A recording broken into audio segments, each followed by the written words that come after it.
The poets sing of love, they celebrate slaughter, they extol kings and flatter queens. But were I a poet, I would sing in praise of friendship. Last week I finished The Winter King, the first book in the Warlord Chronicles by Bernard Cornwell, and I was pleasantly surprised by this one. I am a huge fan of King Arthur. I'm a huge fan of the King Arthur myth. He is one of the most important fictional characters, possibly real characters, in Western literature, in my opinion, and one of the most influential in my own life. King Arthur was one of the first fictional characters I came across, and his legacy is undeniable. He has such a huge influence on many of the stories that not only do I love, but millions of people around the world love, including The Wheel of Time, Stormlight Archive, and most modern fantasy as we understand it today. I would argue that King Arthur is as influential as something like Lord of the Rings, if not more so, when it comes to Western canon, when it comes to fantasy. He is the influence. His stories have been retold, if not dozens, then hundreds of times across many mediums, including cartoons, kids' books, adults' books, romances, TV shows, movies, the whole thing. King Arthur is one of the most, recognizable characters in all of fiction, and maybe in all of Western history, if you believe he was a real character, which is exactly what the Warlord Chronicles as a trilogy proposes, beginning with the Winter King. Instead of King Arthur as a mythical, fantastical person, like we've often see him in so many different retellings, including in our TV shows, in our movies, or in something like The Once and Future King, which I'm going to reference a lot here. King Arthur is a real person in this novel who was set in a real Britain during a real period in their history, and that is what Cornwell's entire goal is here. It is to take the myth and make it a reality, to say, if this guy existed, which let's pretend he does for a second, and maybe he did, what would it have been like for him? When would he have lived? What was Merlin or Guinevere or Lancelot or all of these other famous knights and heroes and mistresses and all these things actually like back then? What was the challenges he faces? What was the political turmoil like? What was King Arthur like, not as a myth, but as a man? And if that interests you, I very much insist that you try the Warlord Chronicles, or at least try The Winter King, because I personally found it very fascinating. Like I said, I'm a big fan of King Arthur. I like the myth of King Arthur. I like the Lady in the Lake.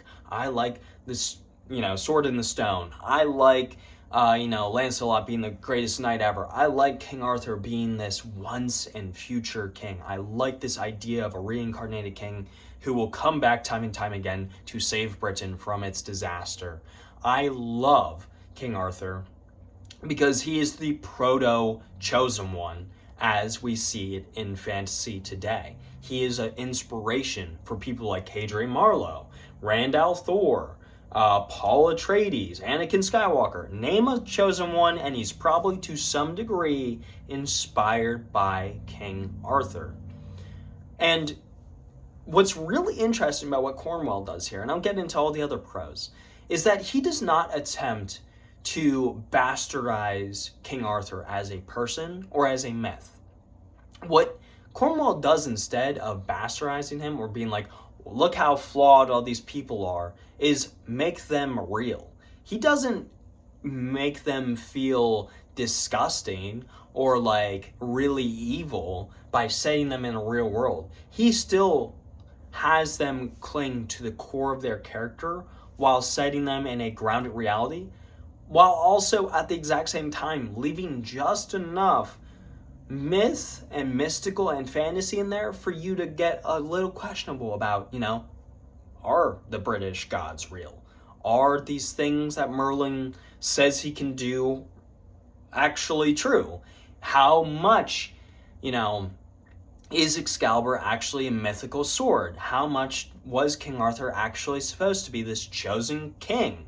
All of these things are still there while still setting them in a grounded reality.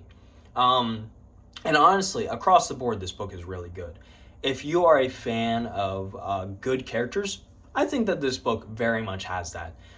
It is important to note that this is a first person narrative told through not the eyes of King Arthur himself, but a foot soldier in his employment. So you never get to see the interior of King Arthur. You never get to see the interior of Lancelot or Guinevere or their inner machinations. You only ever get to see this foot soldier. But the way he paints this story is really fascinating because you get these really rich characters, both the foot soldier and the people around him, and you get a really good sense of who these people are, of the good ones and the bad ones, of the ones that you can trust and the ones you can't trust, of why they became the myth as we understand them today.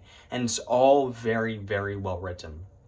So the characterization is instantly really good. The story itself is very good. It's very familiar to anyone who's come across King Arthur. King Arthur is trying to pave his way in a Britain that is breaking apart because of the Saxons, because of the English, because of all of these elements going on, the Black Shield Irish and all these other groups, and even the British themselves, who are in all these different smaller factions.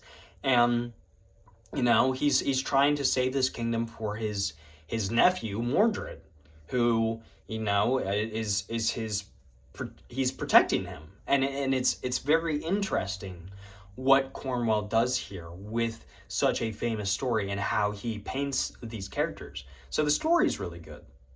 The pacing is really good here. There's a lot of action here. There's a lot of action. There's a lot of stuff going on. There's a lot of political intrigue. There's a lot of turmoil. You got a little bit of everything here. There's a little bit of romance. There's a little bit of action. There's a little bit of political intrigue. There's a little bit of, historical battles and narratives and all these things winding together. And I think Cornwell, the way he paces this novel is very, very good, and it's very well adjusted.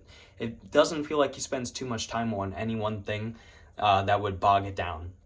Instead, it's a very rich narrative that flows in and out. The writing itself is very good. It's very, it's appropriate to the story that Cornwell is writing. I'm not going to say it's like the best prose ever. Don't come in expecting like Tad Williams or anything crazy or, Robin Hobb. But it's very competently written. There's a few turns of phrases in here that are quite pretty. But it's also functional. It's not going to be like you're reading it and you're like, wow, what does that mean? That's a little too poetic for me. It's still very, very readable. And the action itself, which there's a lot of in here, is very well written.